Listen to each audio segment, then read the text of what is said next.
أعوذ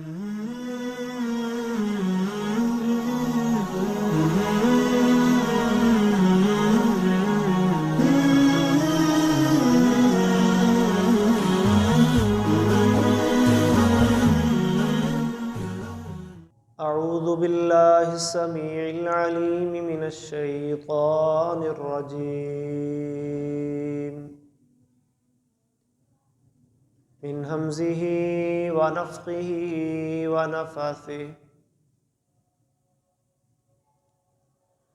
يا بني آدم قد أنزلنا عليكم لباسا يواري سوآتكم وريشا وَلِبَاسُ التَّقْوَى ذَلِكَ خَيْرٌ ذَلِكَ مِنْ آيَاتِ اللَّهِ لَعَلَّهُمْ يَذَّكَّرُونَ يَا بَنِي آدَمَ لَا يَفْتِنَنَّكُمُ الشَّيْطَانُ كَمَا أَخْرَجَ أَبَوَيْكُمْ مِنَ الْجَنَّةِ ينزع عنهما لباسهما ليريهما سوآتهما إنه يراكم هو وقبيله من حيث لا ترونهم إنا جعلنا الشياطين أولياء للذين لا يعلمون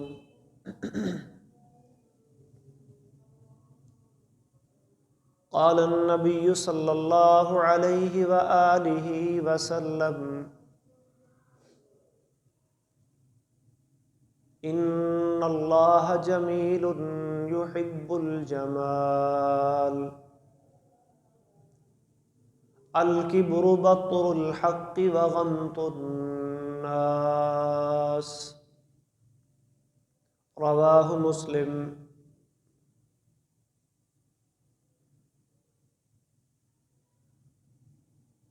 اللہ رب العالمین نے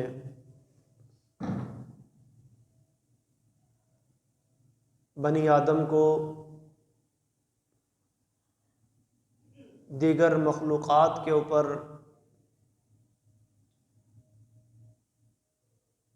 بہت سی تکریم اور عزت عطا فرمائی ہے۔ اللہ فرماتے ہیں وَلَقَدْ كَرَّمْنَا بَنِي آدَمَ وَحَمَلْنَاهُمْ فِي الْبَرِّ وَالْبَحْرِ، اور یقیناً ہم نے بنی آدم کو بڑی عزت سے نوازا،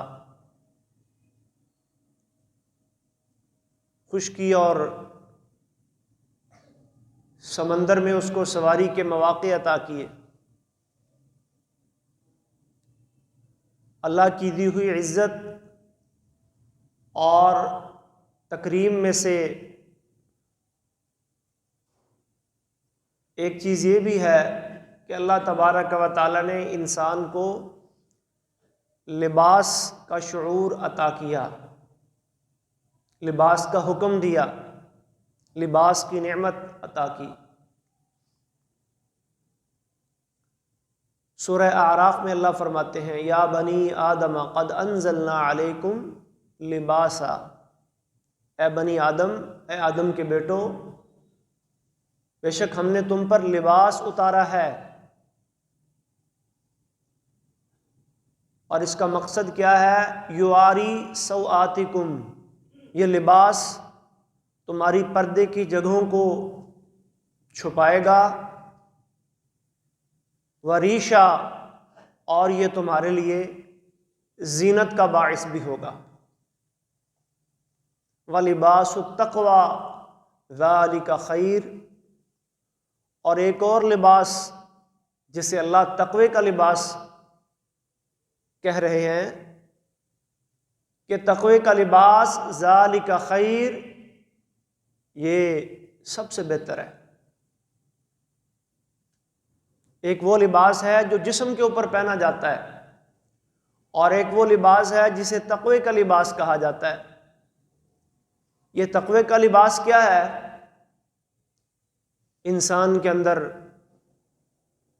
شرم و حیا کا پایا جانا، جس کی وجہ سے انسان اپنی نظر کی حفاظت کرتا ہے، نظر کو جھکا کے رکھتا ہے،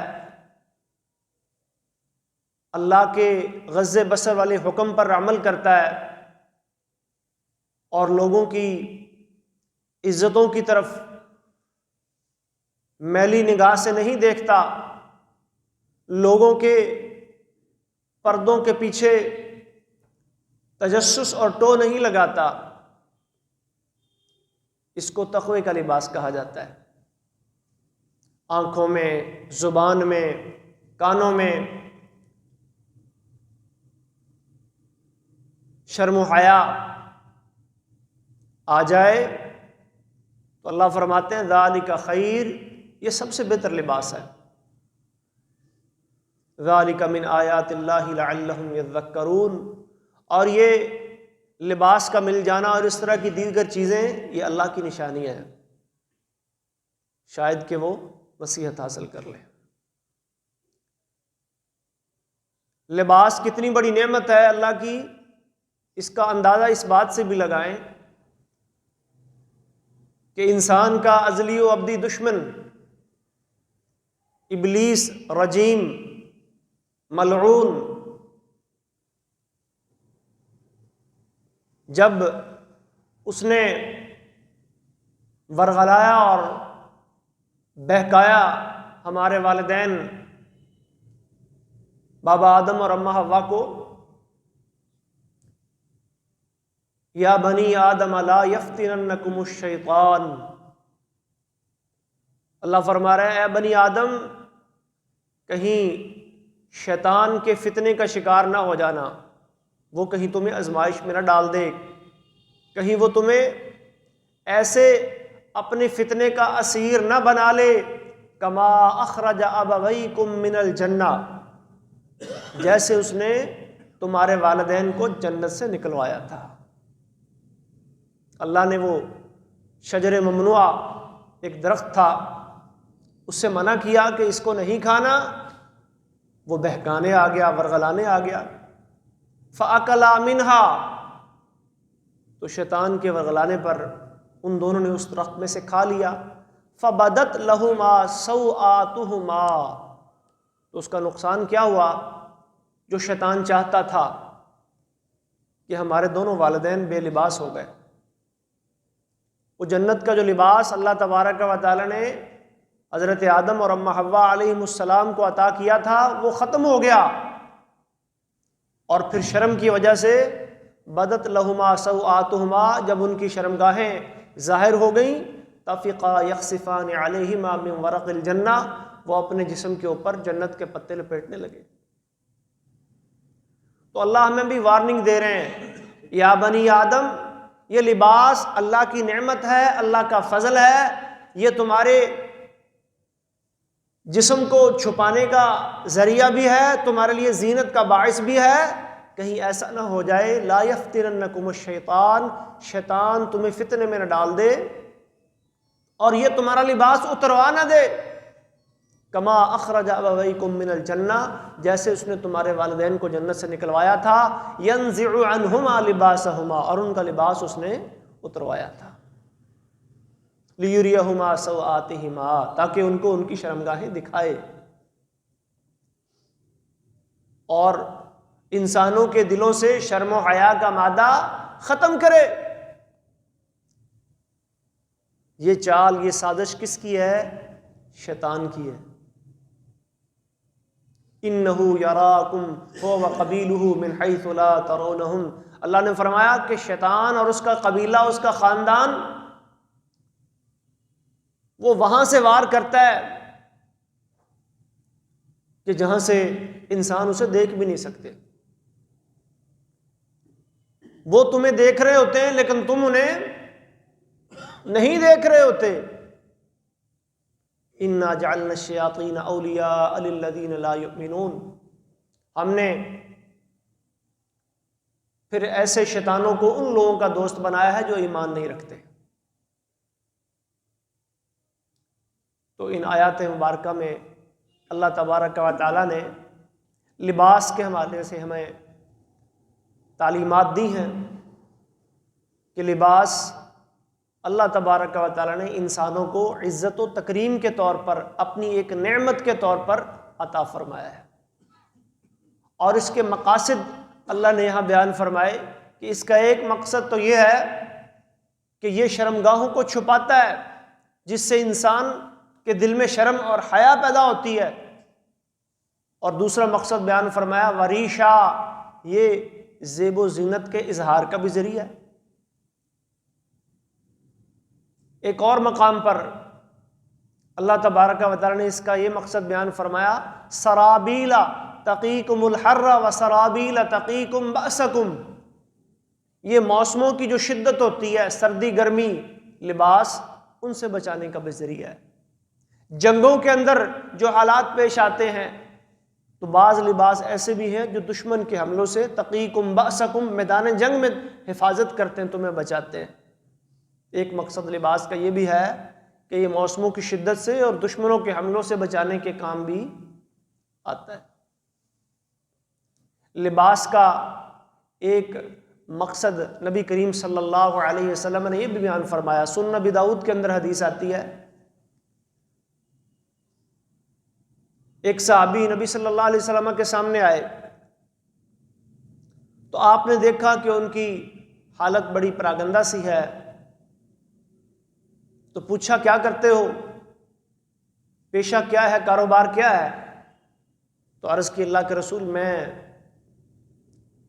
کھیتی باڑی والا ہوں، زمینیں بھی ہیں، مال مویشی بھی ہیں، بکریاں بھی ہیں، اونٹ بھی ہیں، اللہ کی بہت سی نعمتیں میرے پاس موجود ہیں۔ تو نبی کریم صلی اللہ علیہ وسلم نے فرمایا کہ جب اللہ تبارک و تعالی کسی بندے کو نعمت دیتا ہے تو پھر اللہ یہ بھی چاہتا ہے کہ اس بندے پر اس کی نعمت کا کوئی اثر بھی دکھائی دے۔ تمہاری یہ وضع قطع، تمہارا یہ اندھلا لباس، تمہارے یہ بکھرے ہوئے بال بھی اللہ کی نعمت ہے۔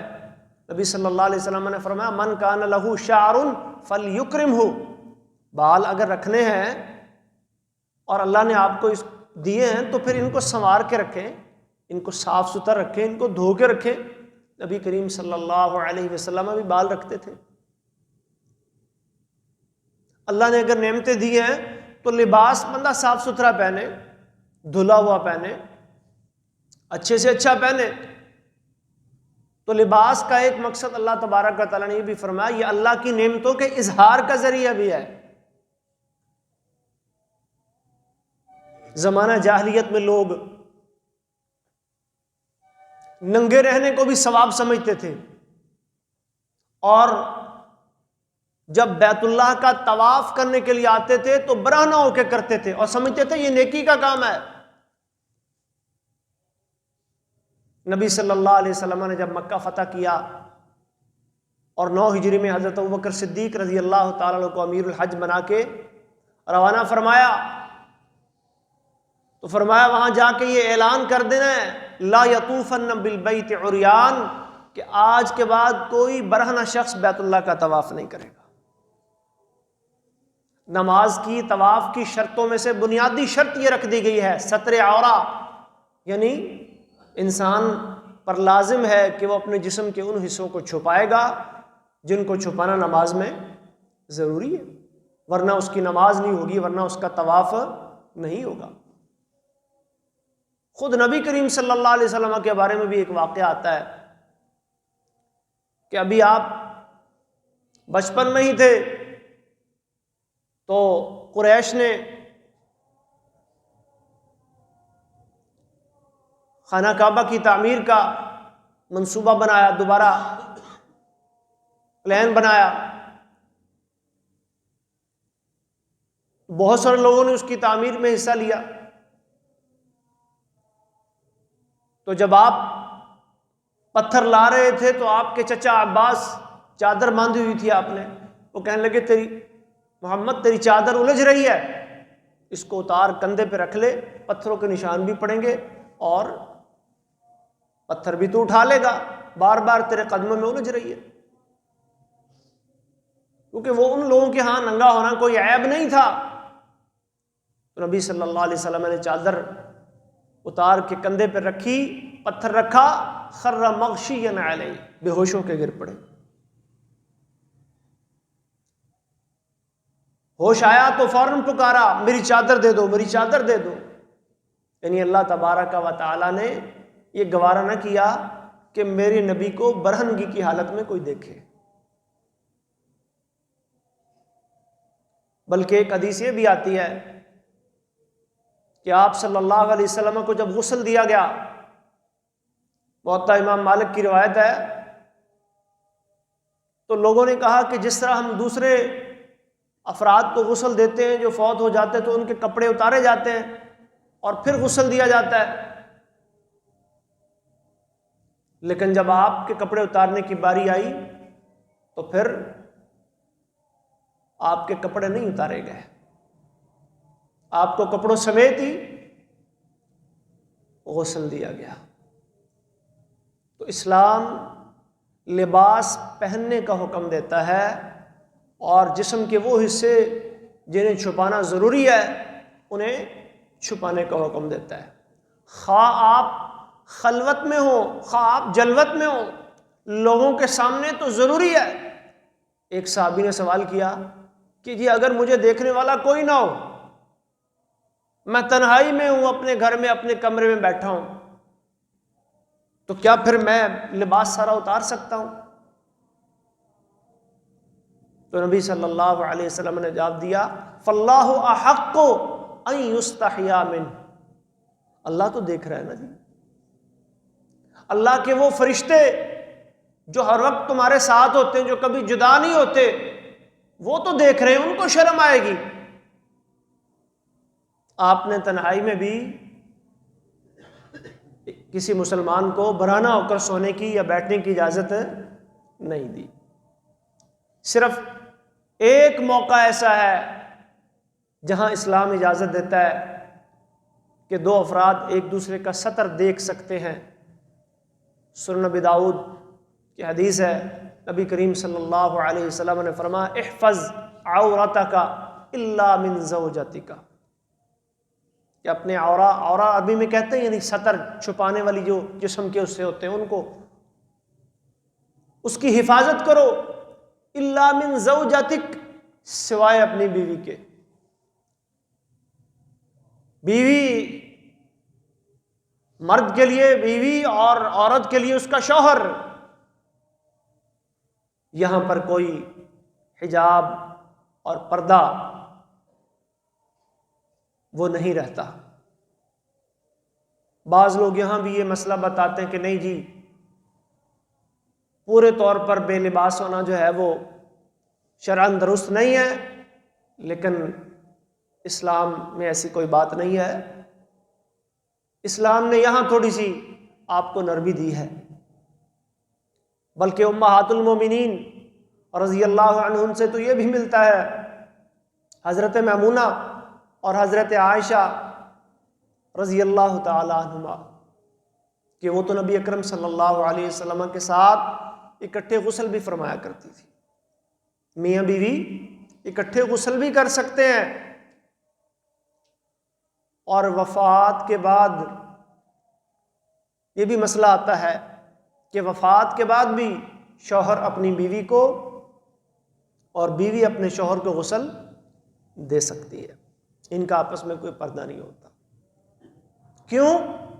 ہن لباس لکم وانتم لباس لہن. قرآن میں اللہ فرماتے ہیں کہ بیویاں اپنے شوہروں کا لباس ہیں اور شوہر اپنی بیوی، وہ تمہارا لباس ہے اور تم ان کا لباس ہو.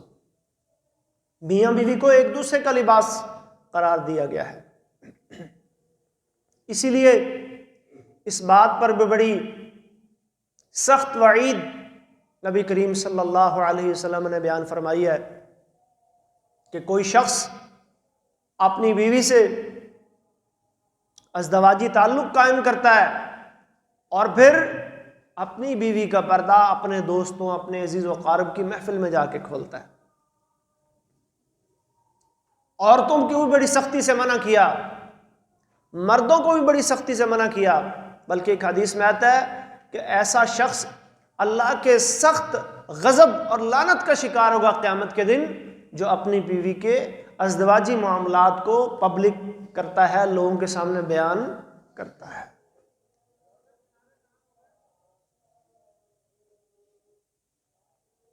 تو لباس اللہ کی نعمتوں میں سے ایک نعمت ہے، اور شیطان ہمیں لباس میں دیکھنا نہیں چاہتا۔ وہ کیا چاہتا ہے؟ جس طرح ہمارے والدین کا لباس اتروایا تھا آدم اور حوا کا، ایسے ہی وہ ہمیں بھی بے لباس کرنا چاہتا ہے، ہمارے دلوں سے بھی وہ شرم غیرت کو ختم کرنا چاہتا ہے۔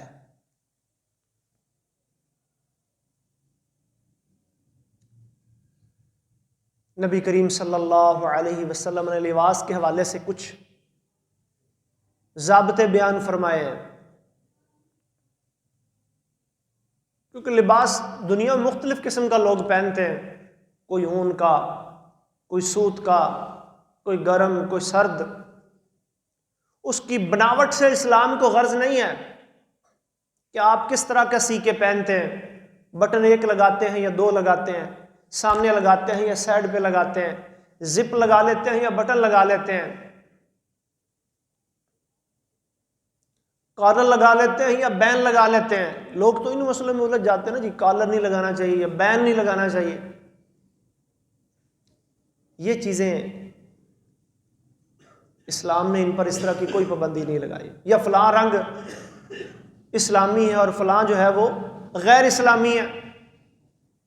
سارے اللہ کے بنائے ہوئے رنگ ہیں، سارے اسلامی ہیں، سارے اللہ کی مخلوق ہیں۔ نبی کریم صلی اللہ علیہ وسلم کی جب ہم سنت اور آپ کی سیرت کو پڑھتے ہیں تو آپ نے مختلف رنگوں کے کپڑے پہنے ہیں، تو کسی ایک کو اسلامی کہہ دینا اور دوسرے کو غیر اسلامی کہہ دینا یہ محل نظر ہے۔ تو آئیے دیکھتے ہیں کہ مردوں کے لباس کے حوالے سے اسلام کیا تعلیمات دیتا ہے، اور ہمارا بحیثیت ایک مسلمان کیا لباس ہونا چاہیے، کیونکہ لباس کا تعلق ہماری عبادات سے بھی ہے۔ عبادت کے لیے لباس کا ہونا ضروری ہے۔ نماز میں ہمارا لباس کیسا ہونا چاہیے، عام زندگی میں ہمارا لباس کیسا ہونا چاہیے۔ تو مردوں کے حوالے سے جو اسلام ہمیں ضابطے دیتا ہے، اس میں سب سے پہلا ضابطہ یہ ہے جو نبی کریم صلی اللہ علیہ وسلم نے بیان فرمایا کہ مرد کا لباس ریشمی نہیں ہونا چاہیے۔ ریشمی لباس اللہ تبارک و تعالی نے امت محمد صلی اللہ علیہ وسلم کے مردوں پر حرام کر دیا ہے۔ عورتوں کے لیے جائز ہے، حلال ہے، لیکن مردوں کے لیے جائز نہیں ہے، حرام ہے۔ احل لاناث امتی، میری امت کی عورتوں کے لیے تو حرام ہے، لیکن حرم لذکورہا، یہ میری امت کے مردوں کے لیے حرام ہے۔ صحیح بخاری میں حدیث آتی ہے،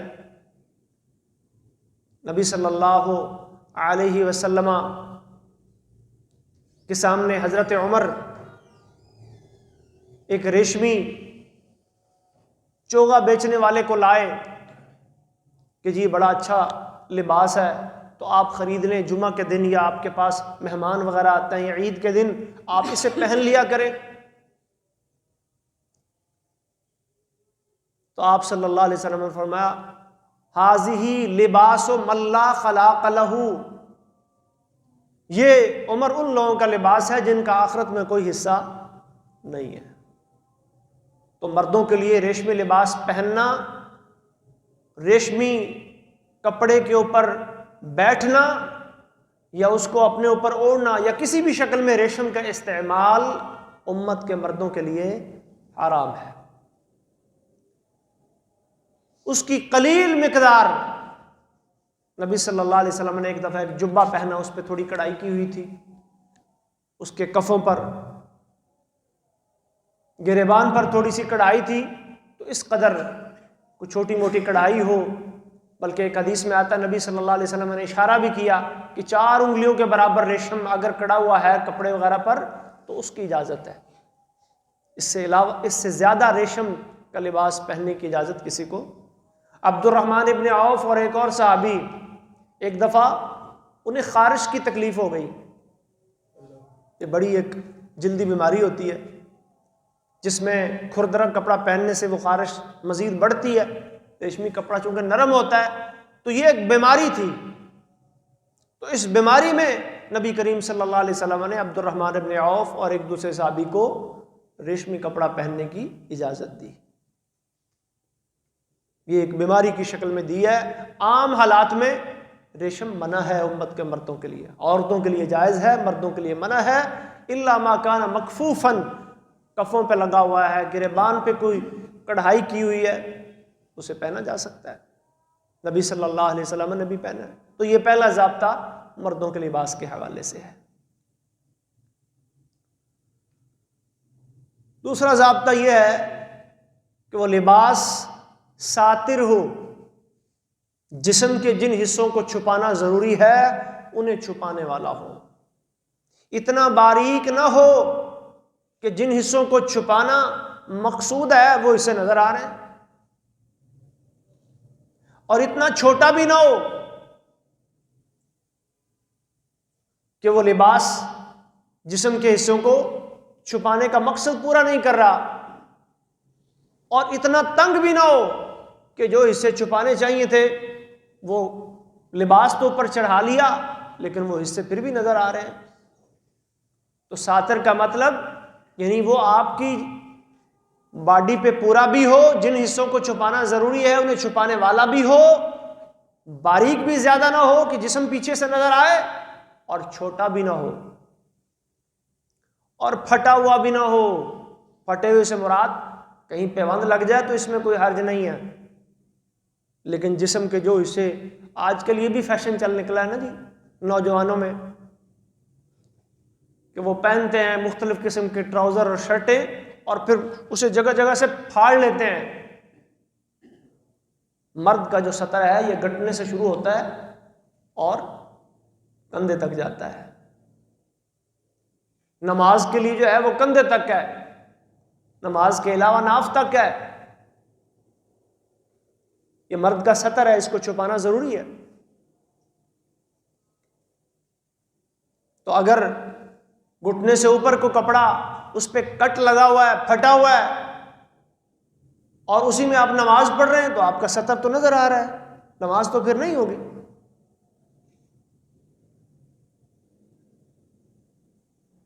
نبی صلی اللہ علیہ وسلم نے لباس کے طور پر قمیص بھی پہنا ہے، قبا چوغا ایک لمبا قمیص ہوتا تھا وہ بھی پہنا ہے، جبہ بھی پہنا ہے، ردا چادر بھی اڑی ہے، ازار تہبند بھی پہنا ہے، سربال شلوار بھی استعمال کی ہے.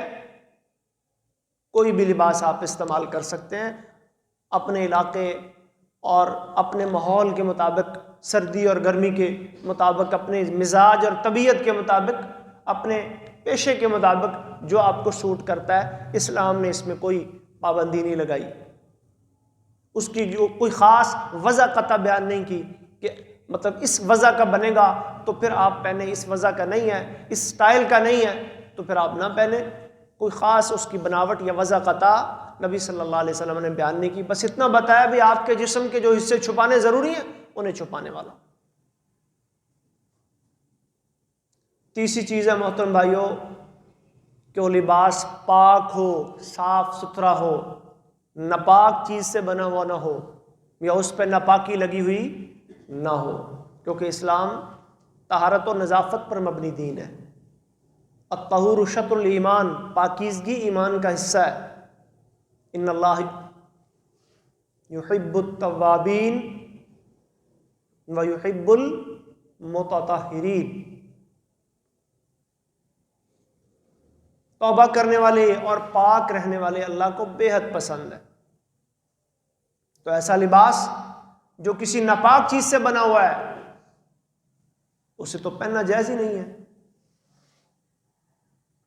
اور ایسا لباس جو بنا ہوا تو کسی پاک چیز سے ہے لیکن اس پر نجاست لگ چکی ہے، اب اسلام کا حکم ہے کہ فوراً اس کو دھویا جائے. اگر دھونا ممکن ہے اوپر پہنے ہوئے تو دھویا جائے، اگر یہ ممکن نہیں تو اتار کر دھویا جائے اور نجاست اور گندگی کو دور کیا جائے۔ چوتھا ضابطہ محترم بھائیو یہ ہے کہ انسان جو لباس پہنے، مرد جو لباس پہنے، مرد کا لباس عورت کے لباس کے مشابہ نہیں ہونا چاہیے، اور عورت کا لباس مرد کے لباس کے مشابہ نہیں ہونا چاہیے۔ نبی صلی اللہ علیہ وسلم کی حدیث ہے، لعن الرجلۃ من النساء والمخنثین من الرجال، رسول اللہ صلی اللہ علیہ وسلم نے لعنت بھیجی ہے ان عورتوں پر جو مردوں کی مشابہت کرتی ہیں لباس میں، وضع میں، اور ان مردوں پر جو عورتوں کی مشابہت کرتے ہیں۔ لعن اللہ، ایک حدیث کے الفاظ یہ ہے، المتشبہین من الرجال بالنساء والمتشبہات من النساء بالرجال۔ تو یہ مشابہت لباس میں بھی ہو سکتی ہے۔ تو یہ بھی ایک ضابطہ ہے کہ مردوں کے لباس عورتوں کے لباس سے مشابہ نہیں ہونا چاہیے، اور عورتوں کا لباس مردوں کے لباس سے مشابہ، جو اللہ تبارک و تعالی نے ہر صنف کے مطابق لباس بنایا ہے اس کو وہی صنف پہنے، وہی جنس پہنے۔ پانچواں ضابطہ محترم بھائیو یہ ہے مرد کے لباس کے حوالے سے، بلکہ اس میں عورتیں بھی شامل ہیں اس پانچویں ضابطے میں، کہ ایسا لباس نہیں پہننا چاہیے جو شہرت پر مبنی ہو۔ نبی صلی اللہ علیہ وسلم فرماتے، من لبس لباس شہرت البسہ اللہ یوم القیامت لباس مذلہ، جس بندے نے شہرت پر مبنی لباس پہنا قیامت کے روز اللہ تبارک و تعالیٰ اسے ذلت والا لباس پہنائیں گے، ذلیل کریں گے اسے۔ یہ شہرت پر مبنی لباس سے کیا مراد ہے؟ ایسا لباس جس کو پہن کر خود بندے کی بھی یہ نیت ہو کہ جب میں پہنوں تو لوگ عش عش کر اٹھیں۔ ایسا لباس پہلے کسی نے نہ پہنا ہو، لوگ انگلیاں اٹھائیں، انگلیوں سے اشارے کریں۔ مردوں میں بھی بعض دفعہ یہ سوچ آ جاتی ہے، خواتین میں بھی آ جاتی ہے کہ ایسا سوٹ سلوانا ہے، ایسا لباس پہننا ہے جو کسی نے نہ پہنا ہو۔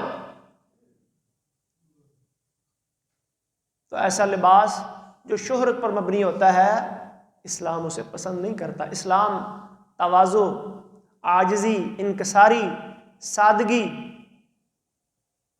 نظافت اور طہارت کی تعلیمات دینے والا دین ہے۔ خوبصورت پہنے، آپ خوبصورت پہننے پہ کوئی اچھے سے اچھا پہنے، نئے سے نیا پہنے، دھول کے پہنے، دھو کے پہنے۔ صحیح مسلم میں حدیث آتی ہے، نبی کریم صلی اللہ علیہ وسلم کے پاس ایک صحابی آئے، عرض کی اللہ کے رسول ان الرجل یحب ان یکون ثوبہ حسنا، ایک آدمی پسند کرتا ہے کہ اس کا کپڑا اچھا ہو، وَنَعْلُهُ حَسَنًا، اس کا جوتا اچھا ہو، وہ اچھا کپڑا پہنے، اچھا جوتا پہنے۔ تو کیا یہ تکبر تو نہیں ہے؟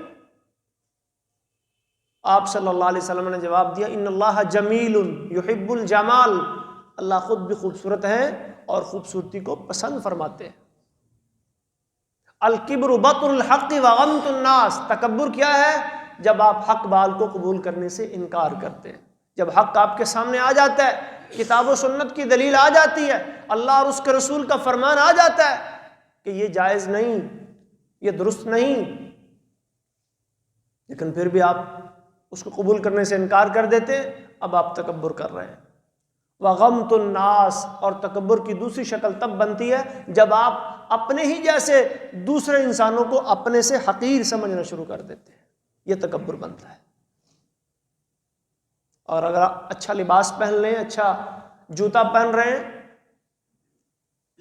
تو یہ تکبر نہیں ہے، آپ پہنیں۔ خود اللہ کے نبی نے اچھے سے اچھا لباس پہنا ہے، اچھی خوشبو لگائی ہے، اچھا جوتا پہنا ہے، لیکن وہ شہرت پر مبنی نہ ہو کہ لوگ انگلیاں اٹھائیں، اشارے کریں کہ ایسا لباس تو آج تک کسی نے نہیں پہنا۔ تو پانچواں ضابطہ محترم بھائیوں کیا ہے کہ شہرت پر مبنی لباس نہیں پہننا چاہیے۔ چھٹا ضابطہ محترم بھائیوں مرد کے لباس کے حوالے سے، اس میں خواتین بھی شامل ہیں، کہ ایسا لباس جو کفار مشرکین کے لباس کے مشابہت ہو، فاسق اور فاجر لوگوں کے لباس کی مشابہت کرتا ہو، ایسا لباس پہننا بھی ایک مسلمان کو زیب نہیں دیتا۔ نبی صلی اللہ علیہ وسلم نے ایک صحابی کو ایسا ہی لباس پہنے ہوئے دیکھا تو فرمایا ہذہ ثیاب الکفار، یہ تو بھی کافروں جیسا لباس تو نے پہن رکھا ہے، یہ تو فاسقوں اور فاجروں اور ظالموں جیسا تو نے لباس پہن رکھا ہے۔ اللہ کے بندے ایمان والے ایسا لباس نہیں پہنتے۔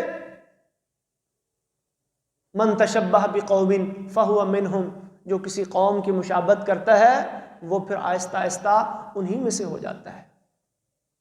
تو وہ مخصوص لباس جو کفار نے اپنی ثقافت کے طور پر مشہور کر لیا، مسلمانوں کو ایسے لباس پہننے سے گریز کرنا چاہیے۔ آج کل کچھ لباس ایسے بھی ہیں جو وہاں سے امپورٹ ہو کر ہمارے ملکوں میں آتے ہیں، جسے عرف میں ہم لنڈا کہتے ہیں، تو ان کے بارے میں کیا حکم ہے؟ نبی صلی اللہ علیہ وسلم باہر کے بنے ہوئے کپڑے پہن لیتے تھے۔ آپ کے بارے میں ایک حدیث آتی ہے جبتن رومیتن، روم کا بنا ہوا جبہ، روم سے آیا، وہاں سے بن کے کسی نے بھیجا اور آپ نے پھر بکتا بکاتا یہاں آیا، آپ نے خریدا پہنا۔ حالانکہ روم اس وقت ایک عیسائی کنٹری تھا، عیسائی ملک تھا، باہر سے جو کپڑے بنتے ہیں ان کو پہننے میں ممانعت نہیں ہے، لیکن وہ ہمارے دینی شاعر، مذہبی شاعر، ہمارے دین اسلام کے اگر خلاف نہ ہو ان کو پہنا جا سکتا ہے۔ جیسے بعض کپڑے ایسے ہوتے ہیں ان پہ صلیب کی تصویریں بنی ہوتی ہیں، بعض کپڑے ایسے ہوتے ہیں ان پر بڑے عجیب و غریب سے یہ نائک لکھا ہوا ہے، کسی پہ جناب صاحب کوئی جملہ لکھا ہوا ہے، وہ ان کے مذہبی مخصوص عقائد کی ترجمانی کرتی ہیں یہ چیزیں۔ تو آپ پڑھے لکھے لوگ ہیں، آپ اس کی عبارت کو پڑھیں بھی لکھا ہوا کیا ہے اس پہ کوئی سیمبل، کوئی نشان، کوئی صلیب کا یا کسی اور بدھ مذہب کا یا ہندو مذہب کا یا کسی مذہب کا نشان تو نہیں۔ میں مسلمان ہوں، میں نے کوئی ایسے نشان والا، غیر اللہ کے نشان والا لباس میں نے کراس، عیسائیوں کے ہاں تو یہ مقدس نشان ہے، وہ کہتے ہیں عیسیٰ علیہ السلام وہ مصلوب ہو گئے تھے، انہوں نے ایک صلیب کا سا نشان اپنے وہ سینے پہ بھی پہنا ہوتا ہے، اپنے کپڑوں پہ بھی لگایا ہوتا ہے، اور جو کپڑے وہاں سے آتے ہیں کئی کپڑوں پہ بنا ہوا بھی ہوتا ہے۔ تو دیکھ کے ایسا لباس پھر آپ مت پہنے جس پر ان کا کوئی مذہبی شعار، اس کی نشانی ہو یا کوئی اس طرح کا جملہ جو ہے وہ درج ہو۔ نوجوان پہنے پھرتے ہیں وہاں کے لباس، پہننے میں کوئی حرج نہیں ہے، لیکن ان چیزوں کا خیال کر کے آپ انہیں پہن سکتے ہیں۔ چھٹا ضابطہ محترم بھائیو رنگ کے حوالے سے ہے۔ رنگ کے حوالے سے ایک بات میں نے پہلے بھی کی ہے کہ اسلام میں کوئی ایسا رنگ نہیں ہے جس میں ہم کہہ سکیں کہ یہ اسلامی یا غیر، صرف اتنا آتا ہے حدیث میں نبی کریم صلی اللہ علیہ وسلم نے فرمایا البسوا من ثيابكم البياض وکفنوا فیہا موتاکم فإنہا من خیر ثيابكم، کہ تم سفید کپڑے پہنو اور انہی میں اپنے مردوں کو کفن دو، یہ تمہارا بہترین لباس ہے۔ یہ حدیث آتی ہے، صحیح ہے۔ باقی اللہ کے نبی نے سبز بھی پہنا ہے، سرخ بھی پہنا ہے، سیاہ رنگ کا امامہ بھی پہنا ہے آپ نے، دھاری دار کپڑا بھی آپ نے پہنا ہے، مختلف لباس پہنے۔ ایک رنگ مردوں کے لیے منع ہے، عورتوں کے لیے خیر کوئی بھی منع نہیں۔ ایک رنگ کا ذکر آتا ہے حدیث میں جو مردوں کے لیے آپ نے منع کیا، زعفرانی رنگ، جسے ہم گیروا رنگ بھی کہتے ہیں۔ زعفرانی رنگ کا کپڑا یہ امت کے مردوں کے لیے نبی کریم صلی اللہ علیہ وسلم نے اس سے منع کیا، باقی کوئی رنگ منع نہیں ہے۔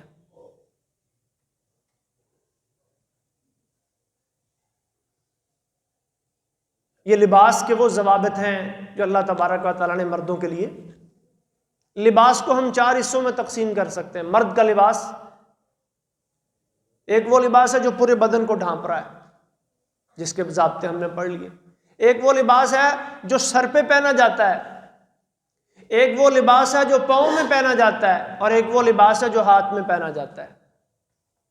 پہلے کے بارے میں جو بدن کو ڈھانپتا ہے آپ نے سن لیا، اب سر کے بارے میں بھی سن لیں۔ کہ سر کے بارے میں اسلام کیا حکم دیتا ہے۔ عورت کے سر کے بارے میں ایک حکم یہ ہے کہ اس کا سر بھی ستر ہے، لیکن مرد کا سر ستر میں شامل نہیں ہے۔ عورت کا سر ستر ہے، اسے چھپانا ہوگا، ڈھانپنا ہوگا۔ نماز کے اندر سر کے بالوں سے لے کر پاؤں کے اوپر والا جو حصہ ہوتا ہے، اس وقت اس جگہ تک پورے جسم کو ماں سوائے چہرے، ہاتھوں اور پاؤں کے سارے جسم کو ڈھانپنا عورت کے لیے ضروری ہے، اور غیر محرم افراد کے سامنے بھی اسے ڈھانپنا ضروری ہے۔ لیکن جہاں تک مرد کا تعلق ہے تو نبی صلی اللہ علیہ وسلم کے دور میں صحابہ کرام اور آپ صلی اللہ علیہ وسلم سر کے لیے آپ نے مندیل، رومال بھی استعمال کیا ہے۔ جیسے آج بھی عرب کلچر میں آپ دیکھتے ہوں گے کہ اکثر وہ لوگ رومال رکھتے ہیں، کوئی سرخ رکھتا ہے، کوئی کالا رکھتا ہے، کوئی سفید رکھتا ہے۔ عمامہ، پگڑی، یہ بھی آپ نے استعمال کی ہے۔ اسی طرح قلنسوا، ٹوپی، اس کا بھی ذکر حدیث میں آتا ہے۔ نبی صلی اللہ علیہ وسلم نے جب منع کیا کہ محرم آدمی کون کون سے کپڑے نہیں پہن سکتا، تو اس میں فرمایا ولل برانس ولل قلانس، وہ ٹوپیاں بھی نہ پہنے۔ اس کا مطلب ٹوپیوں کا استعمال بھی ہوتا تھا، ٹوپی بھی پہنی جا سکتی ہے۔ لیکن یہ بات یاد رکھیں کہ ہمارے ہاں بعض لوگوں نے پگڑی کا بھی مخصوص رنگ بنا لیا، بعض نے سفید کو شعار بنا لیا، بعض نے سبز کو بنا لیا، بعض نے مخصوص کسی ٹوپی کو جو ہے کہہ لیا یہ بھی اسلامی ٹوپی ہے۔ ایسا کچھ نہیں ہے۔ آپ پگڑی پہننا چاہیں، آپ ٹوپی رکھنا چاہیں، آپ رومال لینا چاہیں، آپ کچھ بھی نہ لینا چاہیں، آپ کی مرضی ہے۔ یہ ایک لباس ہے، آپ پہننا چاہیں، سنت ہے، پگڑی پہننا بھی سنت ہے، سر ڈھانپنا بھی سنت ہے۔ باقی نماز کے لیے اس کی حیثیت یہ ہے کہ یہ فرض نہیں ہے۔ اللہ کے نبی رکھتے تھے، مسنون ہے کہ پگڑی باندھتے تھے آپ، یا مندیل رکھتے تھے آپ، لیکن کہیں یہ نہیں آتا کہ پگڑی یا رومال کے بغیر نماز نہیں ہوگی۔ عورت کے بارے میں آتا ہے لا يقبل اللہ صلاۃ حائض الا بخمار، سنن ابی داؤد کی حدیث ہے، اللہ کسی بالغہ عورت کی نماز دوپٹے کے بغیر قبول ہی نہیں کرتے۔ دوپٹہ سر پہ نہ ہو، سر کے بال نظر آ رہے ہیں، نماز نہیں ہوگی، دوبارہ پڑھنی پڑے گی۔ لیکن مرد کے لیے نہیں ہے یہ۔ مرد پہننا چاہے تو پہن لے۔ نبی صلی اللہ علیہ وسلم کے دور میں صحابہ کرام کے پاس تو تن کے کپڑے پورے نہیں ہوتے تو انہوں نے سر کیا ڈھانپنا، جس کے پاس حیثیت ہوتی تھی باندھتے تھے۔ بخاری شریف میں حدیث آتی ہے، خود اللہ کے نبی نے ایک دفعہ ایک ہی کپڑے میں اپنے جو آپ کے کندھوں تک آ رہا تھا نماز پڑھی ہے، سر ننگا تھا آپ کا۔ حج کے موقع پہ تو سر پہ کوئی چیز لینا ویسے ہی منع ہوتا ہے مردوں کے لیے، تو بعض لوگ اس میں افراط و تفرید کرتے ہیں کہ نہیں جی ننگے سر نماز ہوتی ہی نہیں ہے۔ ایسی کوئی بات نہیں ہے، نماز ہو جائے گی، لیکن یہ کہنا کہ بس نماز ہم نے تو پڑھنی ہی ننگے سر ہے، بھائی سر ڈھانپنا بھی اللہ کے نبی کی سنت ہے، پگڑی باندھنا بھی اللہ کے نبی کی سنت ہے، ٹوپی رکھنا بھی سنت ہے۔ کبھی اس سنت پہ عمل کر لیا، کبھی اس سنت پہ عمل کر لیا، لیکن اس میں افراط و تفریط نہیں ہے۔ یہ کوئی فرض یا واجب کی حیثیت یہ چیزیں نہیں رکھتی۔ تو یہ سر کا لباس۔ پھر ہاتھ کا لباس ہے۔ ہاتھ کا لباس نبی صلی اللہ علیہ وسلم کے دور میں خاتم، انگوٹھی، یہ ہاتھ کا لباس اسے کہا جاتا ہے۔ یا جیسے آج کل ہمارے دور میں گھڑی ایک ضرورت ہے، پہنی جاتی ہے۔ اللہ کے نبی نے پہلے سونے کی انگوٹھی بنوائی، لیکن پھر وہی آ گئی کہ سونا امت کے مردوں کے لیے حلال نہیں ہے، اتار کے پھینک دی۔ پھر چاندی کی بنوائی، چاندی کی اجازت دی، لیکن سونے کی اجازت نہیں ہے۔ تو مردوں کے لیے یہ دو چیزیں مباح ہے، انگوٹھی پہن سکتے ہیں چاندی کی، یا پھر گھڑی وغیرہ ٹائم وغیرہ دیکھنے کے لیے کوئی پہننا چاہیں تو پہن سکتے ہیں۔ اس کے علاوہ مردوں کے لیے ہاتھ کا کوئی لباس مشروع نہیں ہے۔ آج کل لوگوں نے اور بھی نکال لیے، کوئی کڑے پہن رہا ہے، کوئی جناب صاحب وہ زنجیریں پہن رہا ہے، کوئی دھاگے پہن رہا ہے۔ یہ سب غیر شرعی لباس ہیں، عقیدے کو خراب کرنے والی چیزیں، ان سے بچیں۔ اور انگوٹھی کے حوالے سے بھی نبی صلی اللہ علیہ وسلم نے صرف ان دو انگلیوں میں پہننے کی اجازت دی ہے، سب سے چھوٹی انگلی اور ساتھ والی، یہ وسطیٰ اور سبابہ، ان میں ویسے ہی منع ہے۔ بعض لوگوں نے پورے ہاتھ کی انگلیاں انگوٹھیوں سے بھری ہوتی ہیں، ان دو انگلیوں میں، صحیح مسلم میں حضرت علی رضی اللہ تعالیٰ عنہ کی حدیث آتی ہے، نبی صلی اللہ علیہ وسلم نے ان دو انگلیوں میں، اس ہاتھ کی بھی اور اس ہاتھ کی بھی، ان دو انگلیوں میں انگوٹھی پہننے سے منع کی ہے، صحیح مسلم کی حدیث ہے۔ انگوٹھی بس اوقات خوبصورتی کے لیے پہنی جاتی ہے، بس اوقات ضرورت کے لیے بھی پہنی جاتی ہے۔ نبی صلی اللہ علیہ وسلم نے جو انگوٹھی پہنی ہوتی تھی وہ آپ کی مہر بھی ہوتی تھی، اس پہ لکھا ہوا تھا محمد رسول اللہ صلی اللہ علیہ وسلم، اس کو آپ بطور مہر استعمال کرتے تھے۔ جب آپ نے مختلف بادشاہوں کو دعوتی خطوط لکھے تو لوگوں نے بتایا کہ جی بادشاہ تو وہ خط پڑھتے ہیں جس پر کسی کی مہر لگی ہو، اس کے علاوہ وہ کسی خط کو پڑھتے ہی نہیں ہیں۔ تو پھر آپ نے ایک انگوٹھی بنائی، اس پہ لکھا ہوا تھا محمد رسول اللہ صلی اللہ علیہ وسلم، اور پھر آپ اس کو مہر کے طور پر استعمال کی، ایک ضرورت بھی ہے۔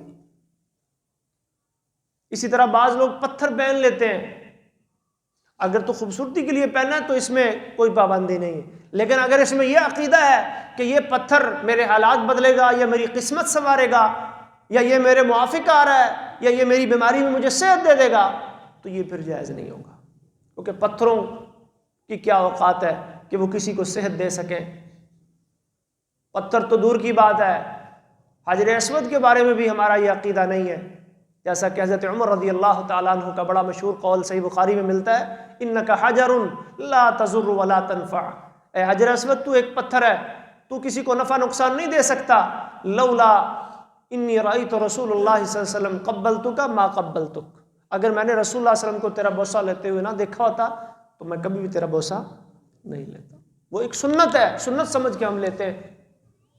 اسی طرح سنن نبی داؤد میں ایک حدیث یہ بھی آتی ہے کہ آپ نے بھی پتھر والی ایک انگوٹھی، فصہ حبشی، حبشے کا بنا ہوا ایک پتھر تھا، وہ انگوٹھی آپ نے پہنی ہے، تو خوبصورتی کے طور پر آپ پہن سکتے ہیں، لیکن اس میں اپنے عقیدے کو خراب مت کریں۔ اسی طرح ہاتھ میں جو لوگ کڑے یا دھاگے پہنتے، کئی لوگ کہتے ہیں یہ خوبصورتی کے لیے پہنا ہے، عقیدہ ہمارا ٹھیک ہے، لیکن یہ خوبصورتی کے لیے بھی یہ جو پہنا ہے آپ نے، یہ درست نہیں ہے، ایک یہ مرد کا یہ لباس ہی نہیں ہے۔ میں نے حدیث سنائی نا کہ مرد عورتوں والا لباس پہنیں گے تو اس پہ بھی اللہ کے رسول کی لعنت، عورتیں مردوں والا لباس پہنیں گی تو اس پہ بھی اللہ کے رسول کی، بعض لوگ زنجیریاں پہن رہے ہیں، چاندی کی زنجیری بنا لیجیے۔ اب یہ زیورات پہننا، گلے میں زنجیریاں پہننا، یہ ہار پہننا، یہ مردوں کا زیور ہے؟ مردوں کا زیور نہیں ہے، یہ تو خواتین کے زیورات ہیں، مرد کیوں پہن رہے ہیں یہ؟ تو یہ زنجیریاں سی بنا کے گلوں میں پہن لینا یا ہاتھوں میں پہن لینا، یہ مردوں کا زیور نہیں ہے۔ پھر پاؤں کے لباس پہ آ جائیں، پاؤں کے لباس میں مردوں کے لیے نبی صلی اللہ علیہ وسلم کے دور میں صحابہ کرام کیا پہنتے تھے؟ جوتا ہوتا تھا، یا موزے ہوتے تھے، یا جرابوں کا بھی ذکر ملتا ہے، جوربین، خفین، نعلین، تساخین، پاؤں کو گرم کرنے والی چیزیں، یہ آپ پہن سکتے ہیں۔ نبی صلی اللہ علیہ وسلم نے مرد کے لباس میں ایک اور بڑا ہی اہم مسئلہ سمجھایا ہے، وہ یہ ہے کہ مرد کا لباس ٹخنوں سے کیا ہونا چاہیے جی؟ اونچا ہونا چاہیے۔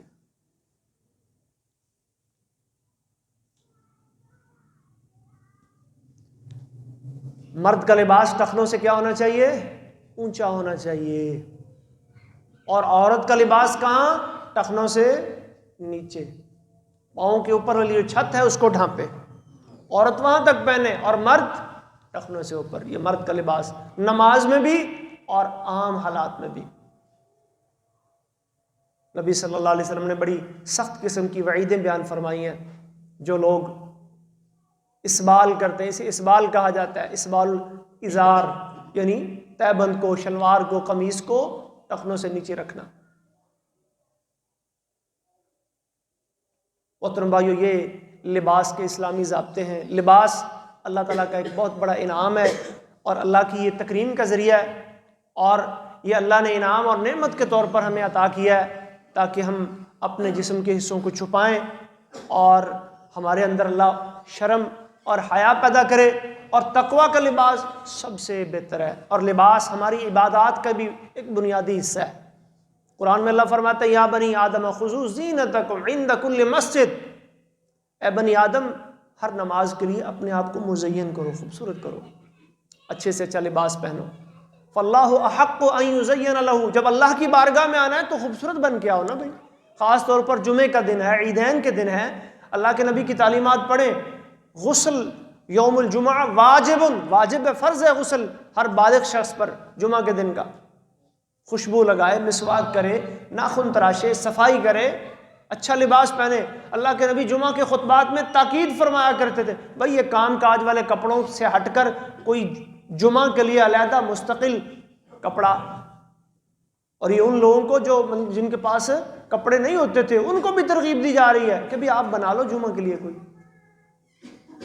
تو بعض ساتھی جمعہ کے لیے آتے ہیں تو بس وہ عامیانہ سے کپڑے، کام والے کپڑے، اور جب کہیں جانا ہو کسی فنکشن میں، کسی پارٹی میں، تو پھر خوب بن سنور کے جاتے ہیں۔ تو اللہ کی بارگاہ میں بھی بن سنور کے بندہ آ سکتا ہے، اچھے سے اچھا کپڑا، اچھے سے اچھا لباس بندہ پڑھ کے، اچھی خوشبو لگا کے اللہ کی بارگاہ میں آئے۔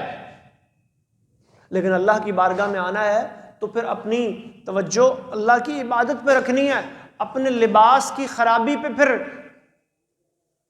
زیادہ توجہ مرکوز نہیں کرنی کہ بیٹھوں گا تو سلوٹیں پڑیں گی۔ بعض بھائی وہ کٹھے کر رہے ہوتے کپڑے، یہ منع ہے۔ نماز میں بالوں کو کٹھا کرنا، کپڑوں کو کٹھا کرنا، یہ نبی صلی اللہ علیہ وسلم نے اس سے منع فرمایا۔ اللہ ہمیں لباس کے حوالے سے جو قرآن و سنت کی تعلیمات ہیں ان پر عمل پیرا ہونے کی توفیق عطا فرمائے، اور جب ہم دنیا سے جائیں تو اللہ کے فرشتے ہمارے لیے جنت سے لباس لے کر آئیں، اور جب ہم قیامت کے روز اٹھیں، قیامت کے روز جب اٹھیں گے تو پھر بھی بدن پہ کوئی لباس نہیں ہوگا۔ اللہ فرماتے ہیں کما بدأنا اول خلق نعید، جس طرح نے پہلی بار پیدا کی جائے، جیسے انسان ماں کے پیٹ پہ آتا ہے تو لباس تو نہیں ہوتا، لباس تو بعد میں دیا جاتا ہے، تو ہم ایسے ہی اپنی قبروں سے اٹھیں گے۔ اول من یکسا ابراہیم، سب سے پہلے اللہ ابراہیم خلیل اللہ علیہ السلام کو لباس پہنائیں گے، پھر باقی امت کو آہستہ آہستہ۔ اللہ ہمیں روز محشر بھی جنت کے لباسوں میں سے، عزت کے لباسوں میں سے، پردے کے لباسوں میں سے لباس عطا فرمائے۔ اللہ دنیا میں بھی ہمیں اپنے پردے، اپنی عزت اور اپنی شرم کی حفاظت کرنے کی توفیق عطا فرمائے۔ وآخر دعوانا ان الحمد للہ رب العالمین۔